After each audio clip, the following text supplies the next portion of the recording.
Hi everyone, and thank you for tuning in to my channel where I talk about stocks, the stock market, and investing. I make videos daily, so if this sounds like something you want to get more of, subscribe down below. In today's video, I'm going to answer the question if Apple's stock is a buy. I'm going to be using my simplified 6-step framework, so let's get right into it. The first step in my framework is customer value. And for Apple, they sell premium price products, but consumers feel or perceive that it's a good value. So even though consumers are paying premium prices compared to other smartphones and similar products, they feel that they're getting a good value for that. Apple has consistently received high customer satisfaction scores, and you can also see evidence from its sales growth, which have exploded from 156 billion in 2012 to 366 billion in 2021. The next step in my framework is unit economics. How much does it cost the company to sell the things that it sells, and does it leave a profit in between the what it costs and what it sells? And for Apple, it sells products at premium prices, and so it has earned a healthy profit margin. Its gross profit margin over the last decade has averaged 38.5%. Further, its services segment are rising in importance. Apple Music, Apple Care, Apple TV Plus, etc. have been growing as a percentage of sales, and those come with a higher and even higher profit margin of 70% plus. So as that part of its business gains or grows faster than the hardware side of the business, it's going to pull profit margins higher because they are services tend to be higher profits. And for Apple, that is certainly the case. The next step in my framework is the total addressable market.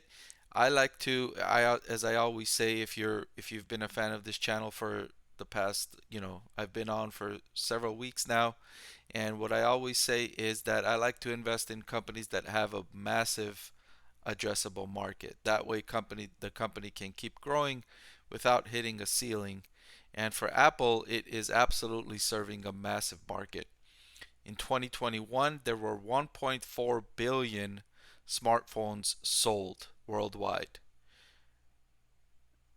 Apple also sells wearables, and the estimated market for wearables in 2022 was 90 billion. And that's just two of its segments. Apple also sells computers, tablets, streaming music, streaming video. They're rumored to be entering the electric vehicle market and more. So massive, massive total addressable market and potentially growing as well.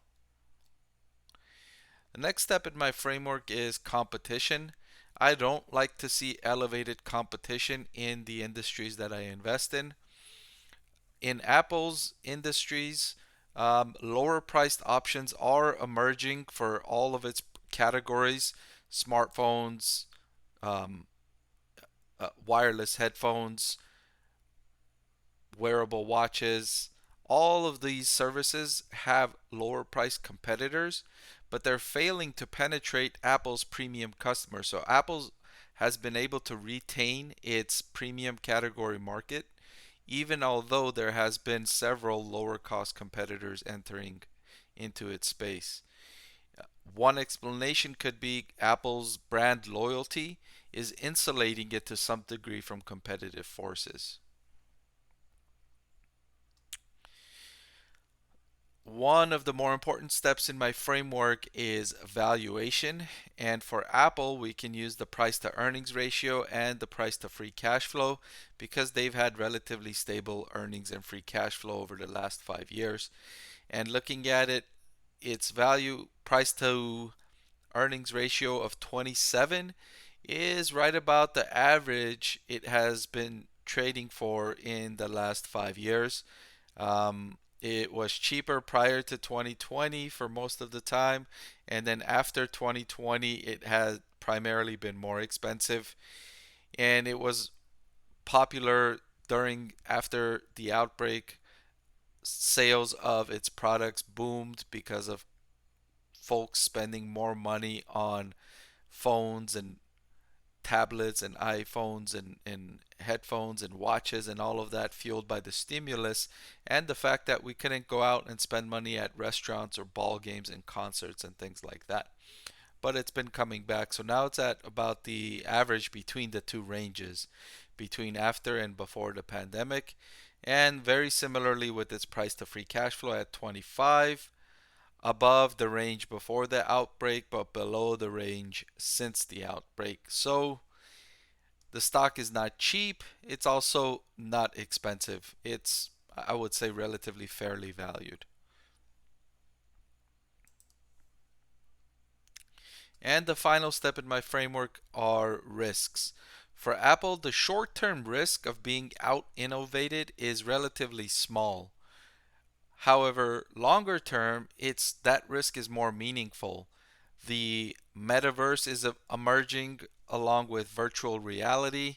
Apple doesn't really have a foothold in those industries. Meta Platforms is investing aggressively in building out its metaverse, and they plan on having both hardware with its Oculus Rift and the software. And so Apple could potentially be out innovated over the next, 5 to 10 years. Not really in the next 1 to 3 years, but looking longer term, 5 to 10, there is a possibility of that, and that is a risk.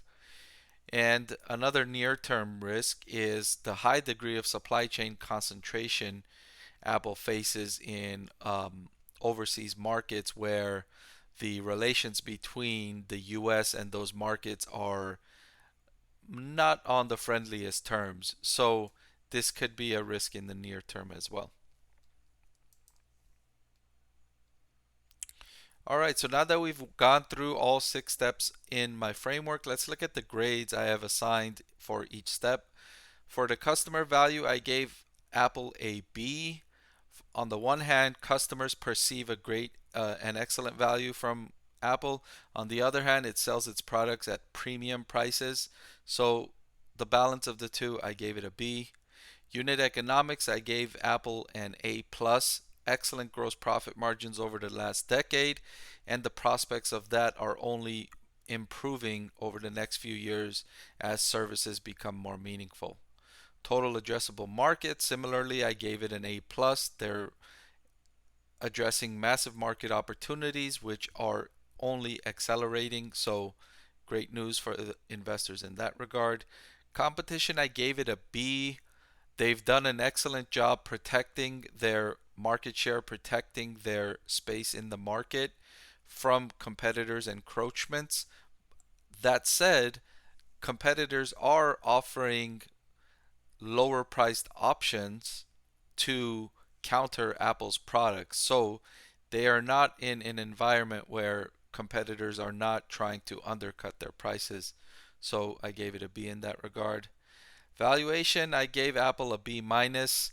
Not expensive and not cheap, just kind of, fairly valued, slightly below fairly valued. I gave it a B minus in that regard. So, what's the final verdict? Is Apple stock a buy? Yes, Apple stock is a buy.